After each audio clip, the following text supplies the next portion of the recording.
Hey guys, so I'm out here today working on my short game at Skylinks.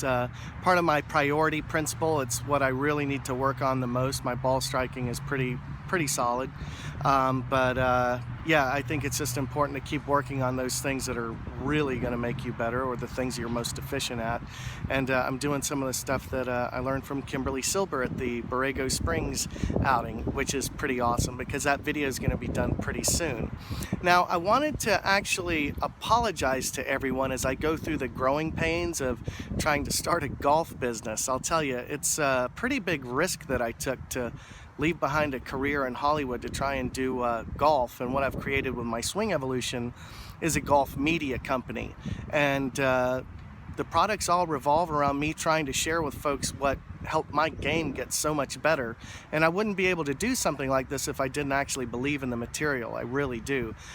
In fact, I got to do Peter Croker's podcast again, the Australian teaching professional who's been featured on the cover of Golf Digest. I mean, this is a guy that played the tour for 11 years, and he really believes in what I'm doing. And the thing that's so funny is a lot of the things that I discovered are things that he has understood for many decades.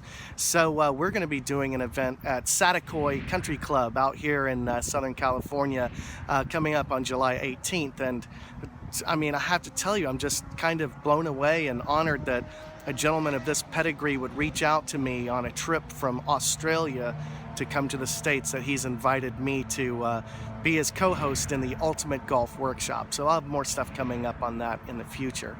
But back to everything that I'm doing. Yeah, I'm working really hard to get this company up and going, and trying to create some great videos for folks that'll help them get better at the game. And one of the cool things that's going on is I've got my movie, the Ben Hogan documentary, that is really shaping up. So I'll be going out to Texas again next month to continue filming that. And it's really coming along. I mean, it's just amazing. It's so cool. I've learned so much I can hardly even tell you. But you folks may recall that I'm playing with the Sterling irons right now. I haven't given up on my Hogan stuff. I love my Hogan irons. I'm just doing some experimental work with these things. And the thing that's so remarkable to me, I'm going to do a test out here later. I'm going to hit all these clubs, and I'm going to try and maintain my tempo. That's the most important thing. Technically, I'm not really learning a lot of new stuff nowadays. That's why my videos are different. It used to be I was always plucking away, trying to figure out the mechanical aspect of the swing. I've got that licked. Now what I need to focus on is my tempo and my transition. And that's why I think these irons are a great training tool for me. And I'm going to play 9 holes irons only later today to see how they hold up. But the thing is, if you're beginning to go through swing changes, maybe these are a good set of irons to try out, because it's one swing. You don't have to be all complicated, because when I pull out a long iron, I still get a little freaked out and want to do something crazy and swing extra hard and stuff like that. But it's your tempo and sequencing that's going to determine how well you strike the golf ball. So I'm still enjoying the Sterling irons. I've got in my bag pitching wedge through 5-iron, and I've still got my TK wedges from the Hogan Company for my short game. And the thing that's interesting is I know I hit my 5-iron from my Hogan set a little bit farther, but the point is, do I have even gaps with the Sterling irons? That's the thing that I'm really trying to work out, is having consistent gapping and not having to try and create different types of swings. I'm drilling my tempo and transition, and with all these different single length irons, I can create different distances. So we'll see how they do today.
So when you're just playing for practice by yourself and there's no pressure on you, you know, that sometimes you hit good shots, but that was certainly a very good shot.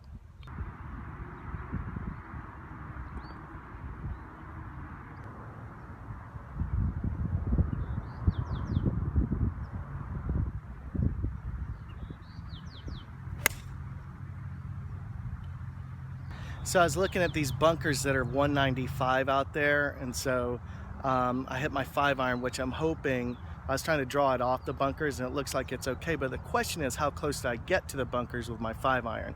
I do have a tailwind, maybe 5-10 miles an hour, so that should help, but this will help me to see how far I'm hitting this 5-iron.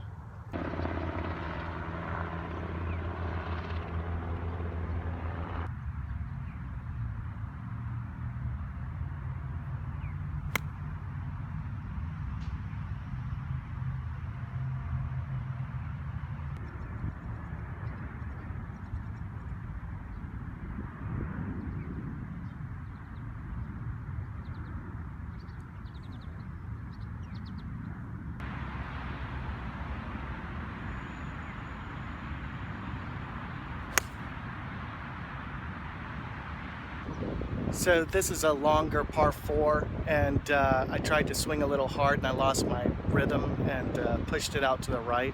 So now I've got 250 left, and you know, I got to be smart. I got a shot through the trees, so we'll see what I can do.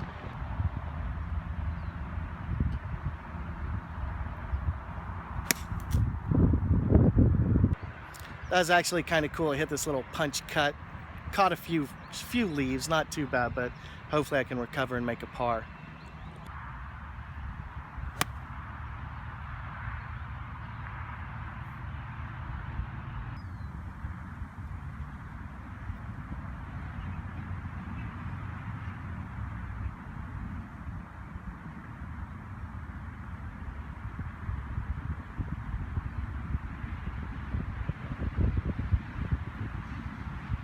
So I've basically been hitting 5-iron all day, but this is 127 yards, so I'm going to hit my pitching wedge and see how we do. It's a par 3.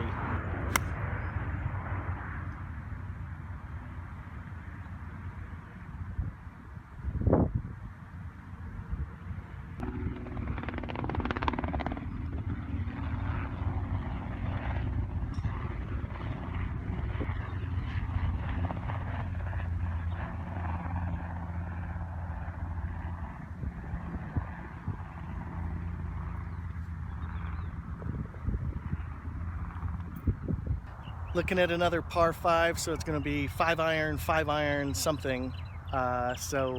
Anyway, this 5-iron's a little bit offset, so it's a little funky. I feel like I'm afraid to turn it over, but I'm still getting to know these clubs, so it's kind of, I'm having fun. It's kind of simpler, I mean, honestly, but I shouldn't get any trouble off the tee with a 5-iron.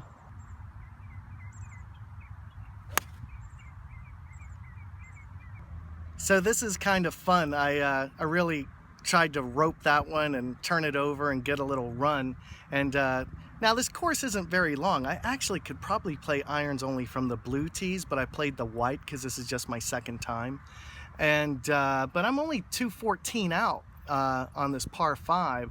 So I'm wondering if I try and rope hook one up there towards the front, how close I can get.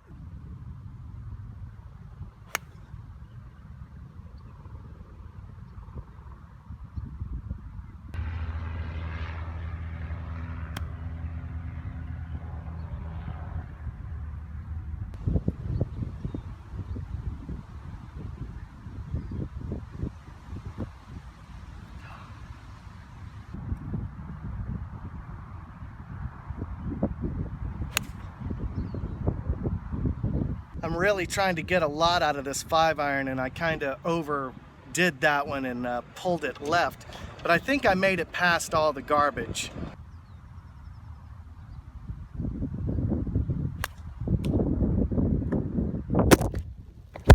So that got a little crazy. I took out a branch, and I ended up, I'm 96 from the pin, so again I got to try and scramble.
All right, so this is the last hole I'm playing today. It's the 9th hole.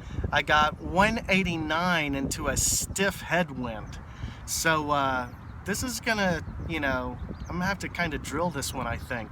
But we'll see how we do. I've been having a lot of fun. Very standard, straightforward kind of golf round. No, it's at its highs and lows. Very cool. But hopefully I can finish with a good hole here.